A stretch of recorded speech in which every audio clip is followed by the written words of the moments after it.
Okey, ni saya guna tapak 3.2 3.2 mm. Ni nak buat hem, tangan kiri awak kena bekerja. Okey, tangan kiri nak tarik. Ibu jari ni mesti lipat. Dua-dua kena buat kerja, okey? Okey, tangan kiri saya tarik, ibu jari saya ni lipat. Kalau dia nampak nak berdiri tu, awak tekan dia sini sikit. Awak buat macam tu. Dia pun sendiri. Kan? Mata mesti rapat ni.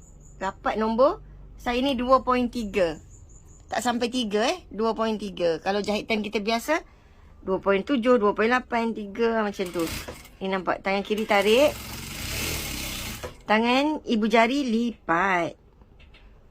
Buatlah slow-slow dulu. Lama-lama awak boleh pergi laju lah.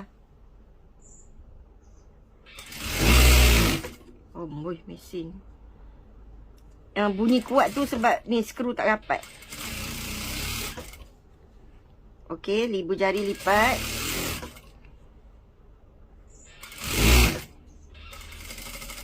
Okey, katakan sini tak ada jahit ni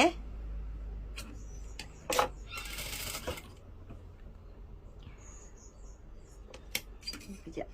Katakan sini tak ada jahit. Sebelum sampai dekat hujung tu, alamak, semula. Okey. Untuk hujung ni kan, awak berhenti dulu sekejap. Berhenti dulu senafas. Yang ini yang menunggu ni awak lipat. Lipat terus. Okey? Lepas tu awak masukkan.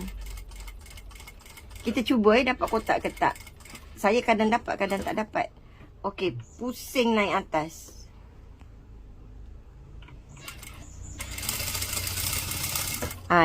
Dapatlah tapi tak cantik. Okey, itu cara dia. Yang menunggu tu pergi. Kita buat lagi sekali. Yang menunggu tu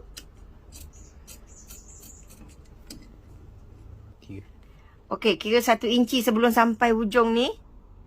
1 inci sebelum sampai hujung ni. Okey, awak berhenti dulu. Berhenti. Pergi lipat. Pergi lipat ni. Alah. 1 inci sebelum sampai hujung ni awak berhenti. Lepas tu awak lipat. Okey. Lipat kecil.